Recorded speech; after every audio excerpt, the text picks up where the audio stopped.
investors and traders, இந்த video உங்களுக்காக தான். இந்த வீடியோல 4 quadrant framework பத்தி தான் நம்ம பார்க்க போறோம். ட்ரேடிங் பண்ற எல்லாருக்குமே ஏன் புதுசா ட்ரேட் பண்றவங்களுக்கு கூட இத பத்தி கண்டிப்பா தெரிஞ்சிருக்கணும். மோஸ்டா இத பத்தின வீடியோஸ் எங்கேயுமே இல்ல. சோ இந்த வீடியோ கண்டிப்பா உங்களுக்கு ஹெல்ப்ஃபுல்லா இருக்கும். வாங்க வீடியோக்குள்ள போகலாம்.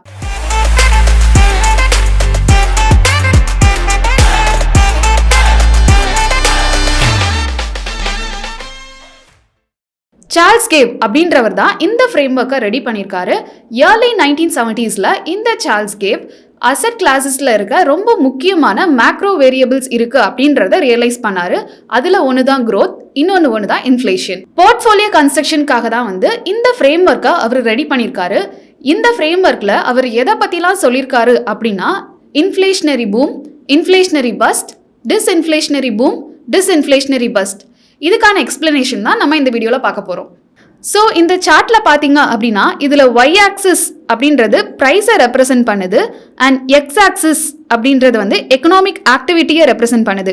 இதில் நாம் முக்கியமாக நோட் பண்ண வேண்டியது என்னன்னா எக்கனாமிக் ஆக்டிவிட்டி. ஸோ எக்ஸ் ஆக்சிஸில் இருக்க எக்கனாமிக் ஆக்டிவிட்டி தான் நம்ம ரொம்ப முக்கியமாக நோட் பண்ணணும். இந்த எக்கனாமிக் ஆக்டிவிட்டியை நீங்கள் கிளியராக தெரிஞ்சு வச்சுக்கிட்டீங்க அப்படின்னா இப்போ நாம எந்த ஸ்டேஜில் இருக்கோம் அப்படின்றதையும் அண்ட் உங்களோட இன்வெஸ்டிங் ஸ்டைலையுமே கூட நீங்கள் உங்களால் சரி பண்ண முடியும். ஸோ ஃபர்ஸ்ட் இன்ஃப்ளேஷன் பஸ்ட் அப்படின்றது நம்மளோட விலைவாசி எல்லாமே இன்க்ரீஸ் ஆகி மற்ற எல்லா பிஸ்னஸுமே இதில் பாதிக்கப்படும். ஸோ இதில் அசட்டை விட கேஷுக்கு தான் நம்ம ரொம்ப முக்கியத்துவம் கொடுக்கணும். ஸோ நம்மகிட்ட இருக்க அசட்டை எல்லாத்தையுமே சேல் பண்ணிட்டு மோஸ்ட்டாக நம்ம கேஷாக வச்சுக்கிறது பெட்டர். செகண்ட், இன்ஃப்ளேஷன் பூமாக இருக்கிற பீரியட்ல நம்ம real estate, gold and commodities இது எல்லாத்தையுமே வாங்கலாம். அண்ட் நம்ம கிட்ட இருக்கிற லாங் டேர்ம் பாண்ட்ஸ் எல்லாத்தையுமே இந்த இன்ஃப்ளேஷன் பீரியட்ல சேல் பண்றது பெஸ்டா இருக்கும். நெக்ஸ்ட், இந்த டிஸ்இன்ஃப்ளேஷன் அப்படின்றதுல டிஸ்இன்ஃப்ளேஷனரி பஸ்ட்ல நம்ம எதை சேல் பண்ணணும் அப்படின்னா நம்ம கிட்ட இருக்க கவர்மெண்ட் பாண்ட்ஸ் எல்லாம் விட்டுட்டு மற்ற எல்லாத்தையுமே சேல் பண்ணலாம். இதுல நாம கவர்மெண்ட் பாண்ட்ஸை பை பண்ணலாம். ஃபோர்த், டிஸ்இன்ஃப்ளேஷனரி பூம்ல பிரைசிங் பவர் கம்மியா இருக்க கம்பெனியோட ஷேர்ஸ் எல்லாத்தையுமே நம்ம சேல் பண்ணிட்டு பிரைசிங் பவர் அதிகமா இருக்க கம்பெனியோட ஷேர்ஸ் எல்லாத்தையுமே பை பண்ணி வச்சுக்கிறது நல்லது.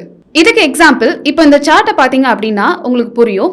இதுல பிளாக் லைன் அப்படின்றது பாண்டை இண்டிகேட் பண்ணுது, red line stock, blue line cash and yellow line கோல்டை இண்டிகேட் பண்ணுது. இதுல இன்ஃப்ளேஷன் டைம்ல பெஸ்டா இருக்கிறது கேஷ் அண்ட் கோல்ட், டிஸ்இன்ஃப்ளேஷன் டைம்ல பெஸ்டா இருக்கிறது ஸ்டாக் அண்ட் கவர்மெண்ட் பாண்ட்ஸ். நம்மளோட எக்கனாமிக் ஆக்டிவிட்டியை நோட் பண்றதுக்கு பெஸ்டான சாய்ஸ் எதுனா பிஎம்ஐ. பிஎம்ஐனா purchasing managers index.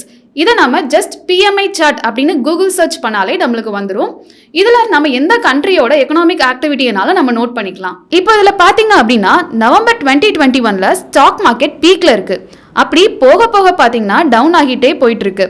So economic ஆக்டிவிட்டியை கண்டுபிடிக்கிறதுக்கு இது ஒரு பெஸ்ட் இண்டிகேட்டரா இருக்கும். ஸோ இந்த 4 quadrant frameworkல ரொம்ப ட்ரிக்கியான பார்ட் எது அப்படின்னா நம்ம இப்போ எந்த பீரியட்ல இருக்கோம் அப்படின்றத கண்டுபிடிக்கிறது தான்.